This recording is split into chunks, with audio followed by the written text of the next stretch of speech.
What is going on, guys? Another exciting day. Today is a workout just for me, just for my lagging muscles, or at least muscles that I think are lagging. And those are my calves and my traps. Another reason for that is I did have my arm wrestling training or arm wrestling practice the day before.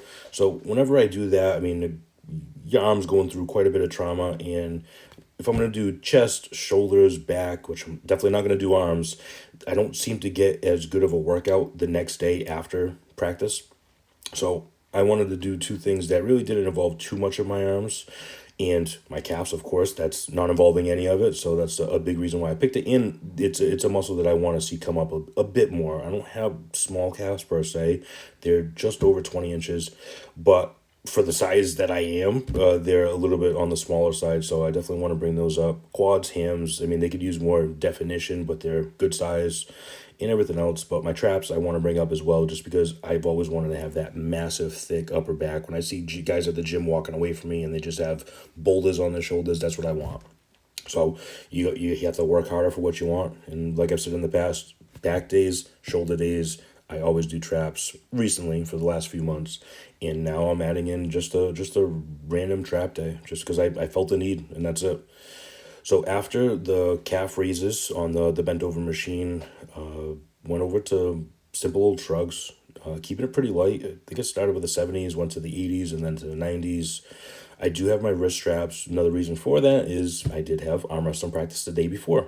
So I'm trying to take my wrist out of it as much as possible. With this set, I don't think I use the straps. Not really. 70s I can handle pretty well. 80s, pretty sure I did use the straps in the 90s just because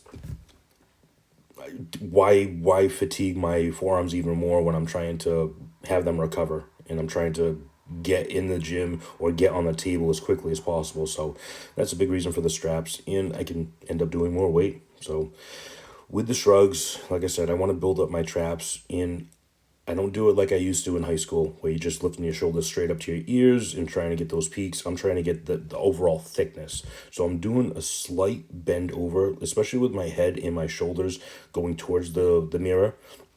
Just to squeeze that up there. Think of it is a back muscle. So think of it as a back exercise instead of a shoulder exercise. Once you do that, they're going to become more developed. They might not be as high, but they're going to be more developed. They're going to be thicker in the back, and that's what I want. I've always been jealous of the guys like Johnny Jackson, where they just have massive traps. His might be a little out of control, but it's still better than what I have. So after the shrugs, went over to the seated calf raise, and I have not shown this exercise yet just because it's awkward to film. It's right up against the wall in the corner. I can only get so many angles.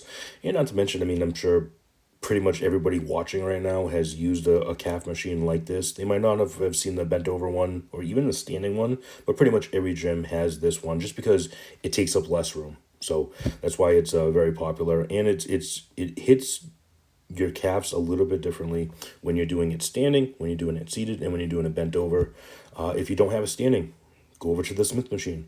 Put a couple 25s on the floor underneath your ankle, underneath your the soles of your feet, and then just do calf raises that way. Oh, sorry, over the balls of your feet, so you can do calf raises, so it's a little extra height to them. And bent over. I mean, used to see Arnold in Pumping Iron. He'd have guys sitting on his back as he's doing calf raises bent over. So whatever works, do it.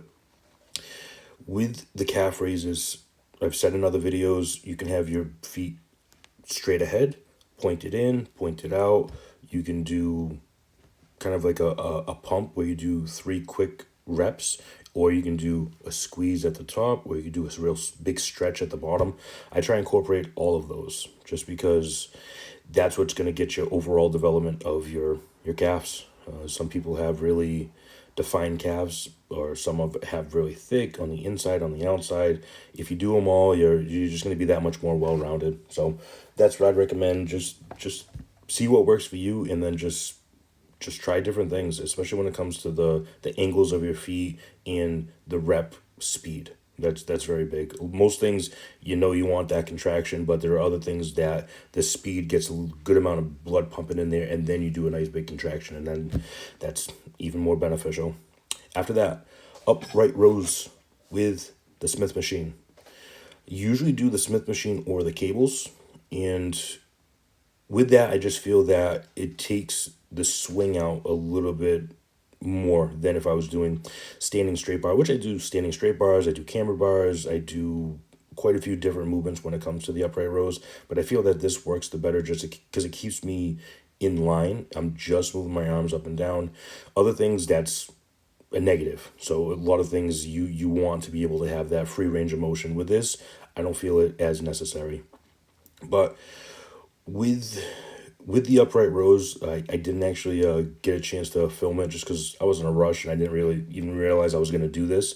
But I did, not this next set, but the set after this, I ended up just doing kind of a superset drop set. So I did as many upright rows as I could with this, and then I went straight over to the barbell, to the dumbbells, and I did shrugs. So I did I think it was 80, 60, 40, and then just walked out. So upright rows as many as you could, walked right over to the dumbbell rack, and then just busted out the 80s, and then did as many on that, and then as many on the 60s, as many in the 40s, and had a crazy pump and walked on out. And that was my trap and calf workout.